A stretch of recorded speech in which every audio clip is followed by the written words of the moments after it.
What the fuck is with this music? Why is this game so fucking amazing?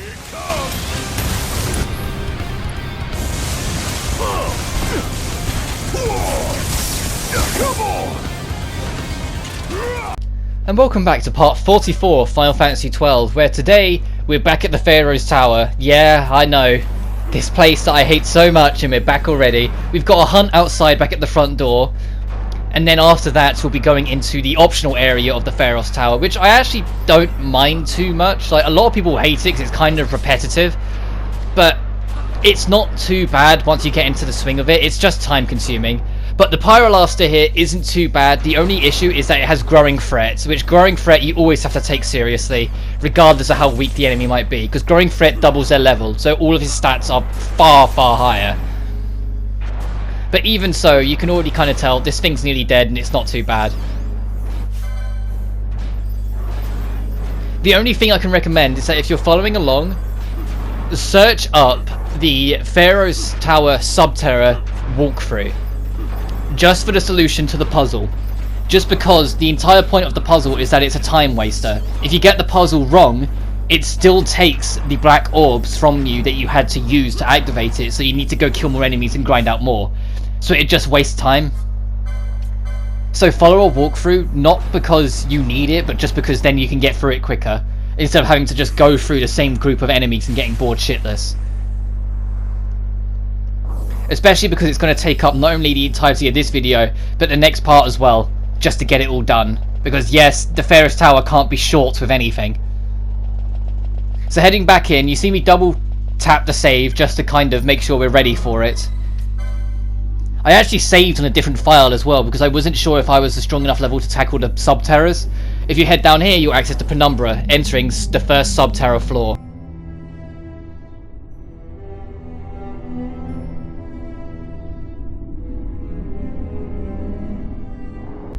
The way the Subterra works and across all the floors down here is that it's a circle in the middle with branching paths going out in each corner.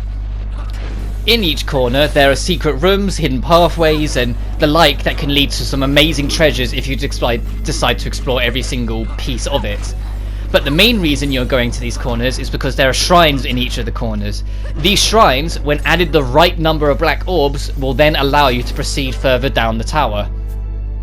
However, if you give in too many black orbs, it will break and you will lose those black orbs and have to collect them again, which is why you can see the enemies we kill, well, not in this main circle, when we actually enter a room, will drop black orbs. The thing is that the game will allow you to add them either one at a time, in groups of 5, or in a group of 10. And like I said, going over will cause it to reset. So if you just click group of 10 and say it only needs 9, you'll lose all 10. Instead of it just stopping you at 9. So the slow method, if you really don't want to follow a walkthrough, is to just go to them and add them one at a time until you see a brighter flash. And then when you see it flash brightly, because it always flashes a little bit when you put one in, but it'll be a much brighter one when it's the correct number. And then you know. But it will take forever, so if you want to get it done today, especially because some of the later floors require you to put in like 27, I will just tell you what they are. Starting from the northwest corner, it's not the order I do them in, and I'll tell you again when we go for them. It's 9, northeast is 18, southwest is 6, southeast is 3. So you're going to see me start by going to the southwest, so you're going to put in 9. Once we've killed a few more Mistmares. Mistmares can cause Toxify, which are poison-based attacks that always connect, so you need to have some antidotes on standby, and as you can tell, I am very much stocked up on items, so it's not a problem. That slight cut there is because I was waiting to try and draw out another hunt that is on this floor, but I didn't get it, so I'll get back to that a little later on. So as you can see, when we enter here, other than the fact it's near on pitch black, in this corner is a pedestal of the knight. Once you've read the inscription for one, you no longer need to read them again. Then you can go to set the black orbs in the pedestal, and this one, being the southwest, we need to add 6. So add a group of 5, then add an individual. That's the brighter flash you're looking for. Now we can move on. The hunt I was looking for, to go back to it, on the base circle, there is a time-based hunt. The hunt won't just appear instantly. Every 6 seconds, it will run a check to try and get it to spawn. but the percentage chance of it spawning increases every time it fails. So if you just wait, you'll always eventually get it. Also, here's pretty dangerous. There's both Reavers and High Reavers. Reavers on their own are very deadly at this point in the game because their level is pretty high. So having them grouped up with another High Reaver, well, you can tell we're struggling a little bit with this fight. Also down here is your first instance of a magic pot, and I believe the only real instance of magic pots.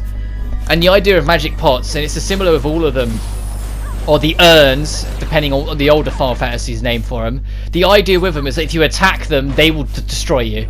They will either run away or destroy you depending on how mean the game wants to be. This game's one of the meaner ones, so they will absolutely just spam the strongest magic in the game on you if you piss them off. But if you don't attack them and linger near them, they will eventually say, give me this item. If you give it to them, then you can either try and steal from them or kill them, and they will drop loot.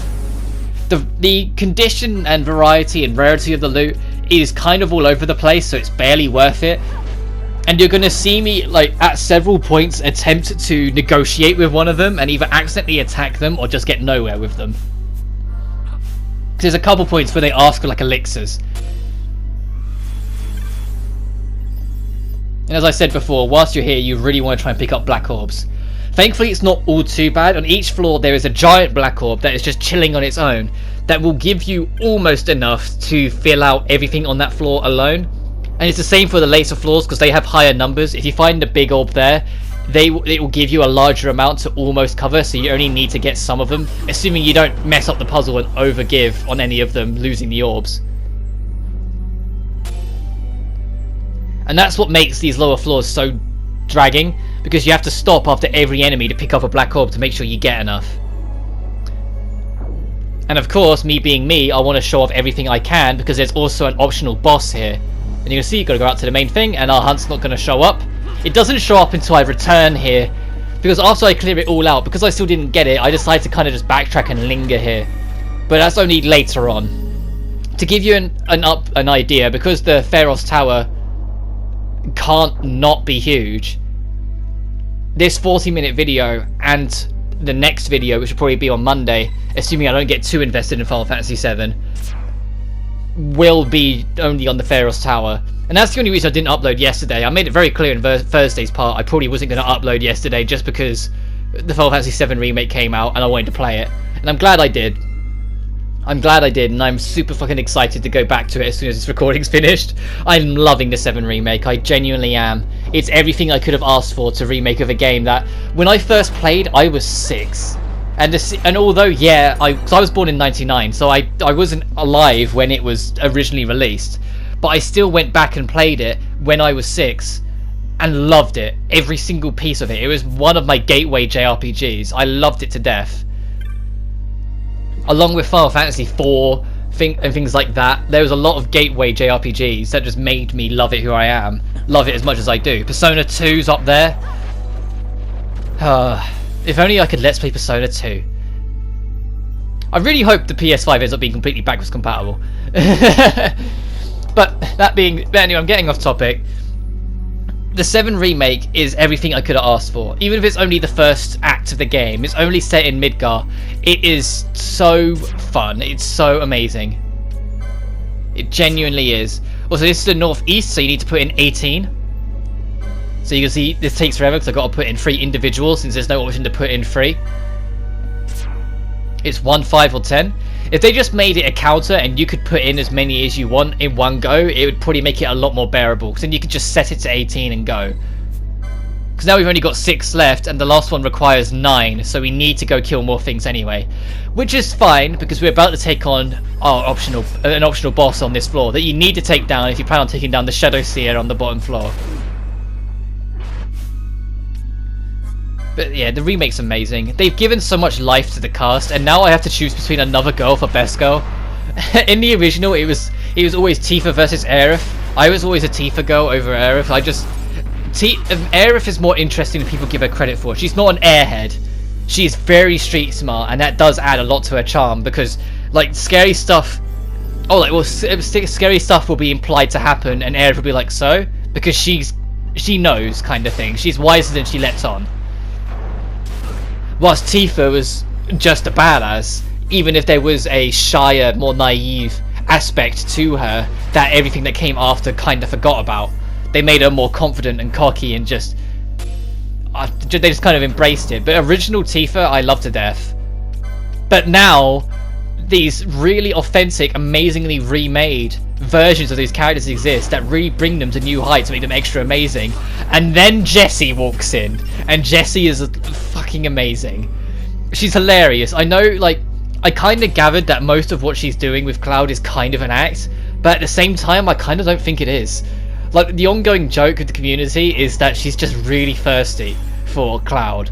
Like, she's like really bad for it. And there's even a point where when you, minor spoilers, like relatively early, you help her out with some stuff. Like, I'm going to try and avoid spoilers because the game's only a day old. You help her out with some stuff, and at the end of it she rewards you by giving you a hug, and Cloud, I kid you not, just goes, "Are you that desperate?" And I was laughing my ass off. It was fucking brilliant. And she's like, "Well, yeah, if you just come round tomorrow, no one will be here, please." And it even gives you an option to actually take her up on it or not, which is just amazing. The game's had me grinning from ear to ear from the word go. I'm just loving the 7 remake so damn much. It's genuinely hurting me to put it down to do this video, but I feel like I owe it to you guys to do this since I let you down yesterday because I was playing the 7 remake.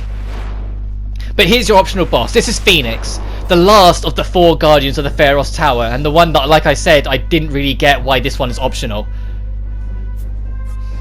Yeah, it is tougher than the rest, but that's obvious because they would have made it tougher than the rest after they decided to make it optional.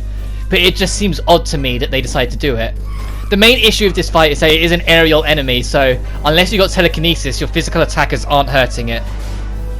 Which we do, but unfortunately both knights and foe breakers can't learn it, which I think is insane.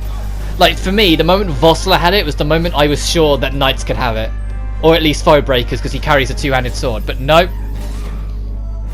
Phoenix is actually a boss that I'd argue gets a little easier on the original. Like, it's still stat-wise tougher, but the fact that everyone has the option to attack it with something, you can just make everyone magic users for this fight and just rinse it because it's in the air. Which you can't really do that in this unless you've been raising up all 6 of your party and not just a group of 3, like your main 3, like I have, having it be Balthier, Barsh and Ash for the whole thing, with me in control of Barsh.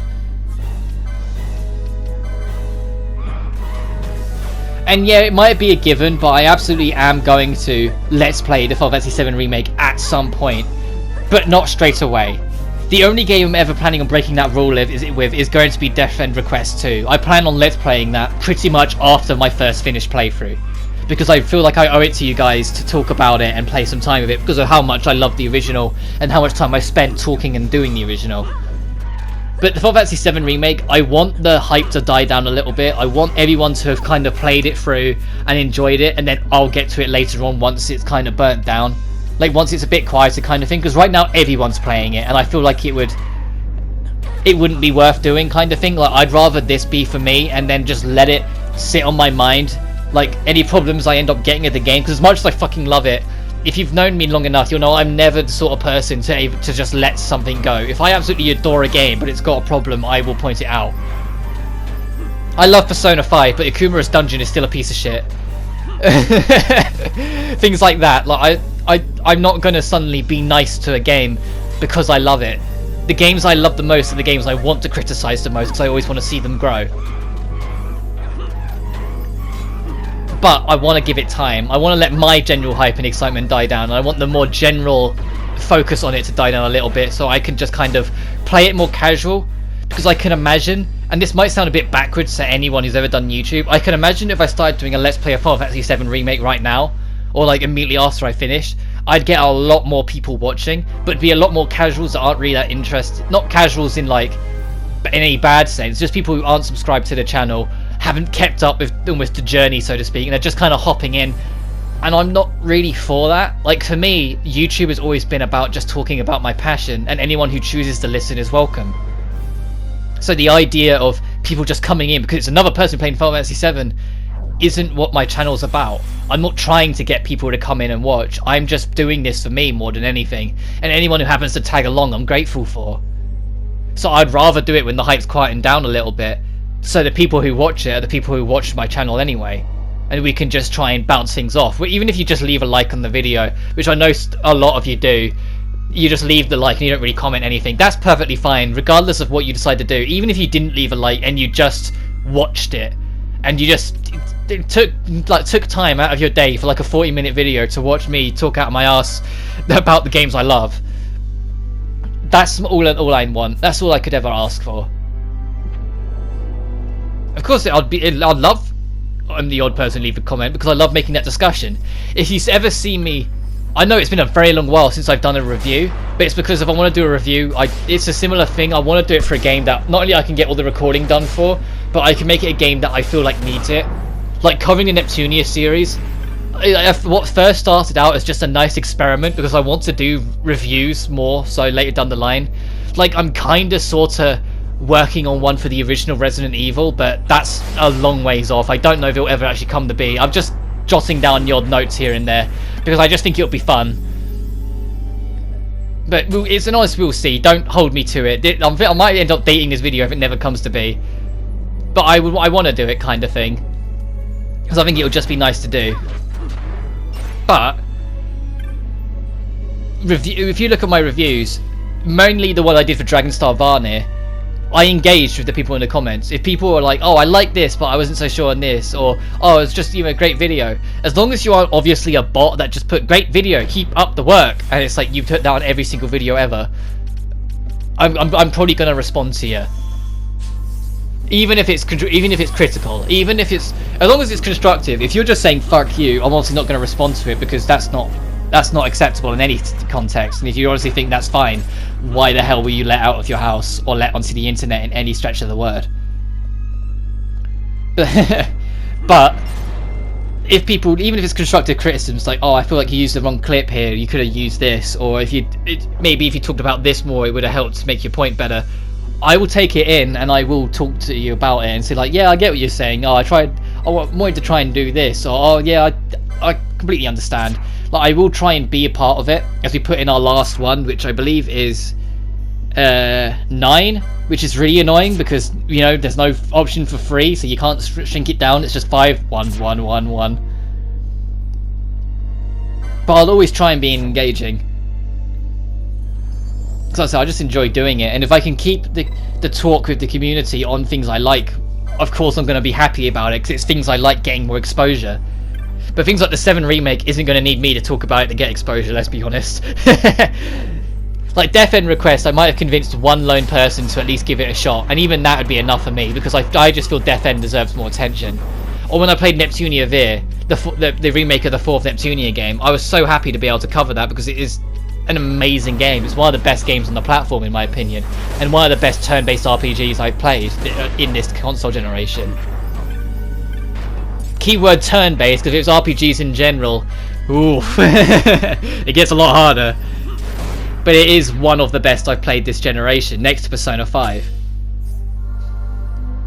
You know, similar to when we was on the ground floor of the main Pharos ruins, if you leave a black orb untouched for too long, it will just float away and you'll lose it. And even though we've got all of them in, I still go out my way to clear out this floor,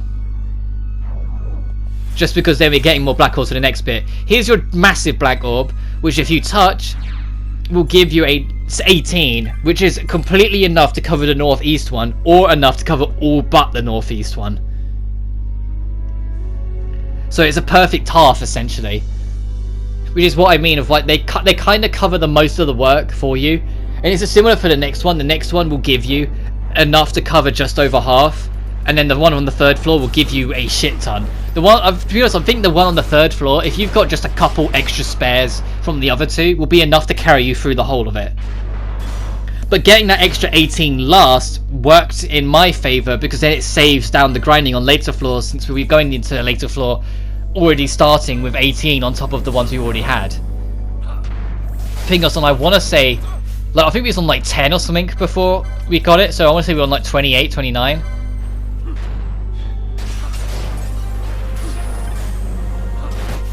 Also, you're going to see Barsh use Scathe on a general notice far more often than usual, just because most of the enemies have very strong elemental resistances, so your magic damage is not going to be doing much. So being able to just use a non-elemental that ignores all that shit is going to save your neck. It's like using Almighty in Persona. Easiest comparison. Almighty just kind of, outside of very specific situations, will just ignore everything and let the attack go through anyway. Or Almighty in Shin Megami Tensei, because it's more noticeable there. Like, let's be honest, you're playing SMT4 and you don't have Mega de Leon at the end, what are you doing? Like, Mega de Leon is like the only magic attack you need, as long as you've got the MP to maintain it, to which there are ways of artificially extending your MP to ridiculous numbers anyway. Like, what are you doing? Like, there's one, I forget what it's called, but there's a stronger version of it where it still hits, like, tier 4 almighty damage, but it also lowers the enemy's stats when it hits. And it's like, as soon as you get that, you don't really care that it costs like 80 or 100 MP to use it. You're gonna use it. You're gonna take it with you and make that your go-to, because it will work on boss fights and work on the final boss. And the Shin Megami Tensei series is fucking relentless, so you have to take advantage like that. As we proceed down to the second subterra, the numbers you're looking for in the second floor, the Umbra floor, northwest is 9, which is the same as the previous one, so that's easy to remember. The northeast is 15, southwest is 18, and southeast is also 15. So in total, that's a lot more. Even just, hang on. Yeah, even just 2 of them together is enough to match the first floor. So you are going to be spending a lot more this time round, so you need to be wary of that as you go.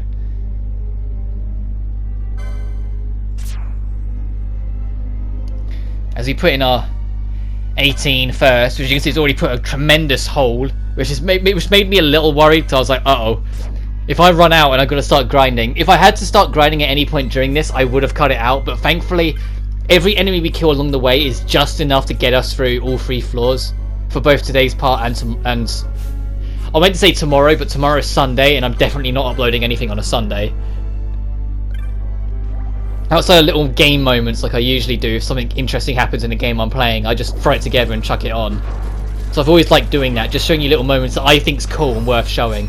Whether it's just the game doing something cool, or whether it's me doing something that I was kind of happy with that I wanted to show. Or, like, in some instances, like those 2 odd videos I did on the Xbox One's built-in record system to try it out before. To be honest with you, I kind of gave up because I hated how stuttery it was. The entirety running at like 20 frames isn't fun, it's not something I want to do. Which is a shame, because if it worked smoother and had its own, like, more effective editing software than the one it's got, or if it was just easier to record clips that weren't a complete freak show to try and do like it is, like, I probably would use it and record a couple of Xbox games of my Xbox One that I liked from the 360 days, because I haven't got any Xbox One games. Well, I've got Master Chief Collection, but that's like the only one. I'd happily record a few old 360 games that I enjoyed and show off. It'd give me an excuse to, like, play through the 13 trilogy, because I think they're never going to re-release it, so I just have to take what it is. Because as much as the 13 trilogy is mostly hated, there is some highlights to them that I'd love to show off. 13-1 not so much. 13-1, as much as I kind of enjoy it, it is kind of repetitive and boring. Like, it's just I enjoy what they were going for and what they were trying to do. And 13-2 is just a great game, and I always find it baffling that people hate it. To me personally, I know it's each to their own, but to me personally, I always think it's wild that people hate on 13-2 so much. When it was actually a pretty decent attempt to do something pretty different.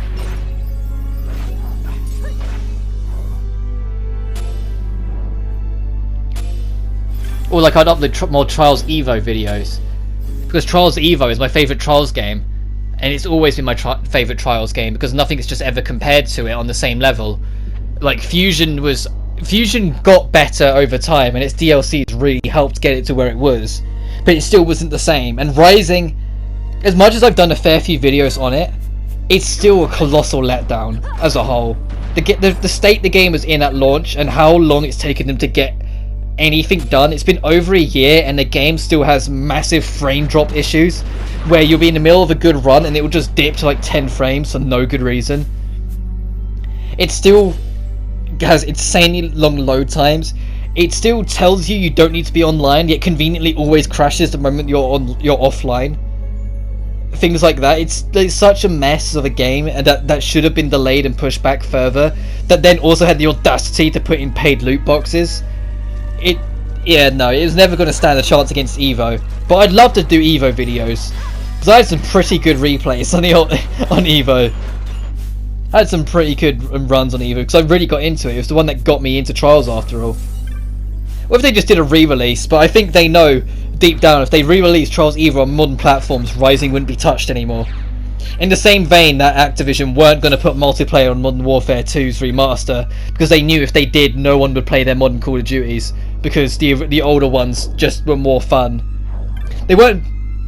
Modern Warfare 2 had balancing issues, don't get me wrong, but it was a lot better than what we've got in the reboot Modern Warfare. Reboot Modern Warfare, as much as I enjoy it when I'm playing with Callum, the spawning is still hideous, and they have made no real attempt to address it at all. You'll still spawn literally with an enemy staring you down with the gun pointed at your head. And it happens more often than not, even on the bigger maps. It's ludicrous.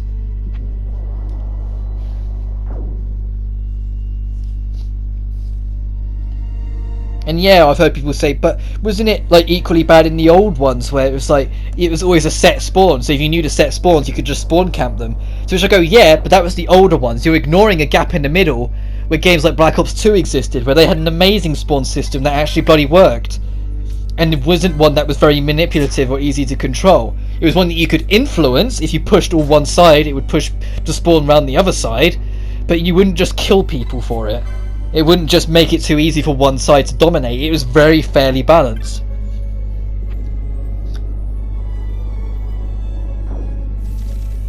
But we've just done the southeast, which was 15. We've still got the north half of it, which, like I said, northwest is 9 and northeast is 15. But you can see I'm going to make more of an effort to grind out and look for paths, because I know we're running out. And we've still got another floor of this. I think that's the most painful thing. Like when you go to do the optional area, you'd think the optional area would just be a little bit shorter, a little bit easier. You sit there and go, oh, only 3 floors, this will be fine. And then it's like another hour and a half of your life you waste. You're like, oh. And what doesn't help is that because this is optional and you can't access it until after you've done the Pharos Tower, you don't even have Redis because the man's dead, and we don't have a guest ever again. Redis was the very last guest you get in the game, so from that point onwards, that's it. Which I suppose I should talk about because I haven't yet to, and I didn't at the end of the last part since we pretty much ended the video just afterwards. Redis, yeah, took the ultimate sacrifice after being revealed to be Judge Zect. The reason the detonation of the mid-light shard, I think was the one they used, went off in Nabradia, taking out Nabudis. All of that was taken out because of Redis' doing. Which kind of puts into context, keep in mind, I took Redis along for all the side questing in Nabudis. Whoops. Also at this point, yeah, I think I turned Scathe off because it kept on reflecting off the skeleton dicks who had Reflect on and just killing my party, so I was like, okay, we can't do it for now. Because it's just, I'm bouncing the strongest attack in the game at our own party, that's just murderous. I don't know how well that'll be heard, but I had to take a sip of my drink because my throat's starting to get a bit dry. Don't worry, I'm not in danger of the murder flu. I'm refusing to say that word. I'm making it a point now to avoid saying it. After the, I know they've calmed down on it a little bit, but there was a good point mid-March where if anyone said that word, their videos would either get demonetized or straight up cut off because of fear of false information going around. They were just being super brutal about it. Really unfairly brutal, but you know, heaven forbid YouTube do their job properly for anything. And so until it's completely over, I'm just going to avoid saying it, because even if I don't get any profit from my videos, nor would I really interested in them, I don't want the videos to go down. I still put a lot of effort into them. Like, you know, I don't just record and talk over it. I do a lot of editing. There's a lot of things you don't see that happens to make these videos be the way they are and come out in any kind of quality. Because that is the thing. When the PS5 comes out, now it's confirmed that it's going to have sharing ability, I am more down for getting it when it comes out. But it's probably going to work slightly differently. Now they've changed its name from Share to Create, they've probably changed a few things and altered how it's worked. So don't expect, as soon as the PS5 comes out, for me to be making videos off of the PS5. It will still be PS4 games, and for a good while, because there's nothing on the PS5 that's been announced I'm interested in. There's no next-gen game I'm particularly fussed about right now. But there are some PS4 games I still want to cover that I'm hoping will have their restrictions for share play taken off going into next gen. Like, all the previous gen games no longer have their share restrictions. I would love that if that was the case, because then I can record Tales of Berseria and the original Persona 5. But I don't know, we'll see.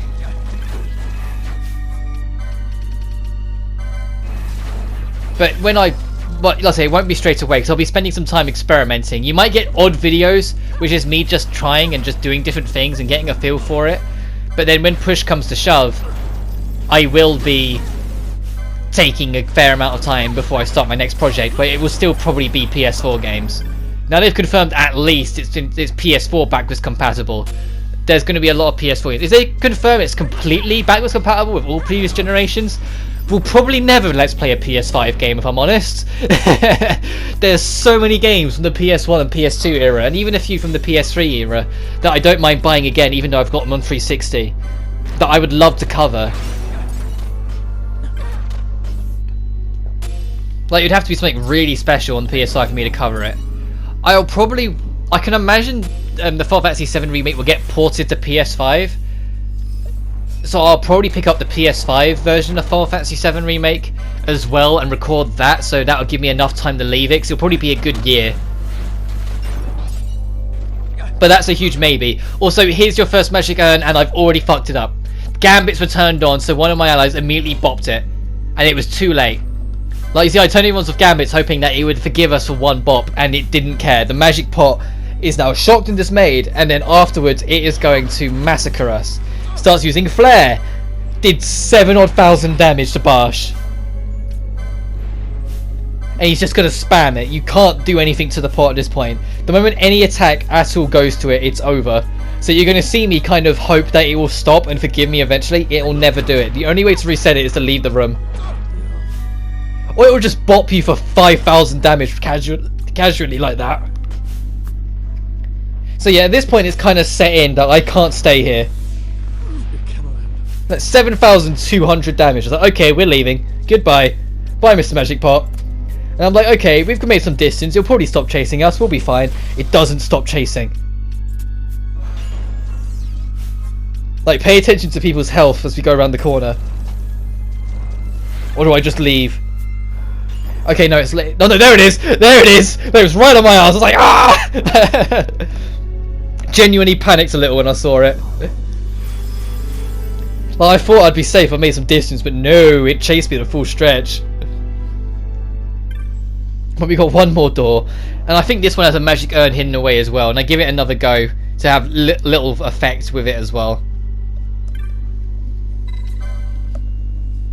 Just in case I forget to mention it on the next video, I can't see why I will, but just in case, the third floor, the abyssal floor, the numbers of black orbs you need is 21 for the northwest, 15 for northeast, 12 for southwest, and 27 for southeast. That's, yeah. But hopefully I'll remember and go over it again tomorrow, but it's just on the off chance I don't. Because you never know what I'm like. If you've watched my videos enough, you know that I get sidetracked and babble along about everything way too much for my own good. But it's just me. I love talking about the things I care about. I'm not a social, like that much of a social person outside of this and work where I have to be because I work in a supermarket. But when I do talk, I mean, I'm talking about the things I enjoy. As we get a massive orb of 39 there, which helps tremendously. I just kind of end up getting lost in myself with it because I'm talking about what I care about. Like, I know I haven't spoken about this game that much this part, but it's because I'm super excited. And like, I'm in a really good mood, and I have been since yesterday because of the 7 remake. It's a really fantastic game.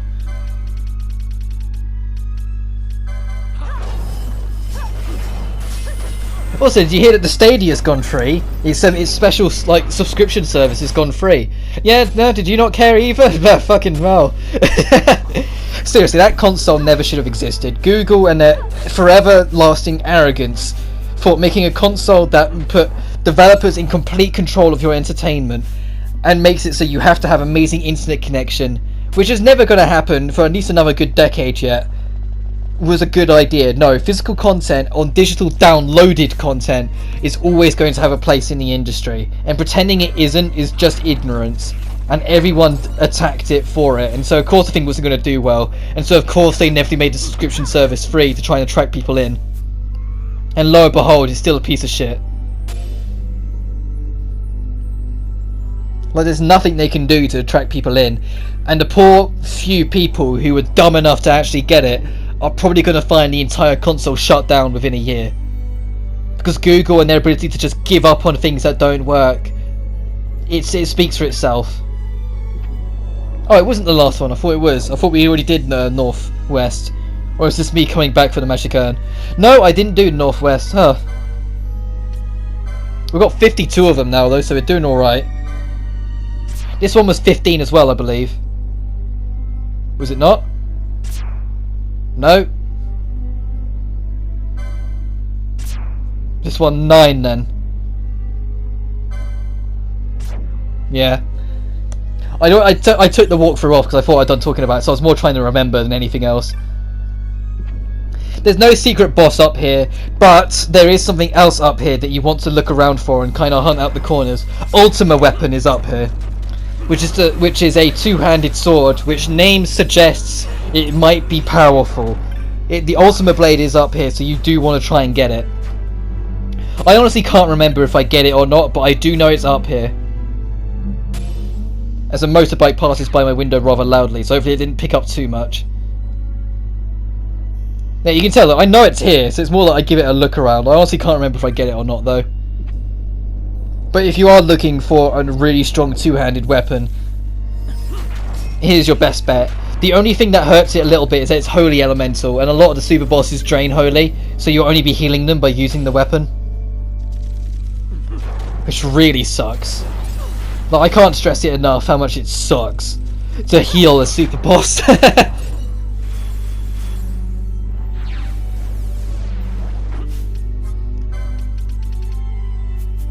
Oh, why do these necrofiends have to throw everything at our cast like that? Why can't they just leave them alone? It's a good thing I stocked up on items, because I'm sure as hell going to be out by the time we reach the other end.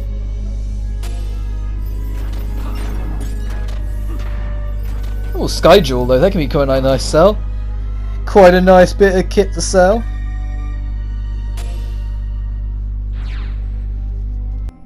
We are nearing both the end of this floor and this part though, because as I keep saying, the Pharos Tower can't do anything short, so this is another video yet before we're done. But that won't be tomorrow, like I said, that might be Monday's part, it just depends on what happens. Also got more enemies casting Reflect here, so Balthier needs to be careful what he's doing. You always see me use an element of caution every time there's an enemy with Reflect. Now I know how dangerous it can be. And thankfully the game had mercy on me that Ash was only inflicted by stuff we could get off her, not by stuff that only she'd be able to get off herself, because she's the only one with full remedy law.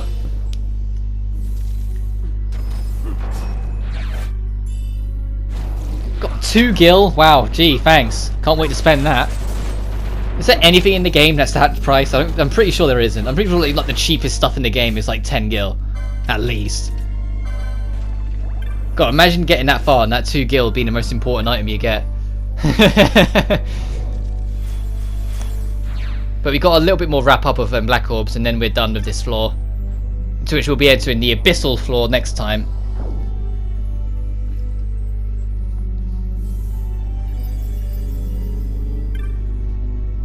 Ta-da, there's one more floor. So down to Abyssal we go. Down here is technically the most dangerous of the 3 floors, so I cover this basic room and then I make the rest our next time mission.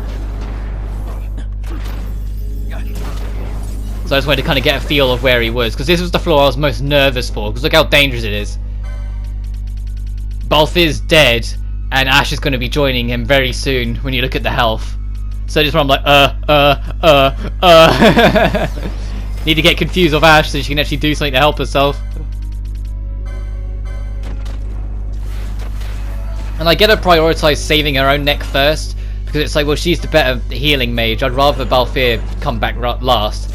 But what ends up happening is that the experience difference between Balthier and the rest of the party ends up getting wider, because there's a lot of enemies we kill whilst he's not alive to get the experience. And because of that, yeah, there's never a point where there's a level difference, but there is a point where it's like Ash will level up and then it's like 6 or 7 fights later Balthier levels up, when before it was around the same time. But that being said, we are nearing the end of this encounter and the end of the part, so next time on Final Fantasy XII we're continuing our exploration of the Pharos Tower's subterrane.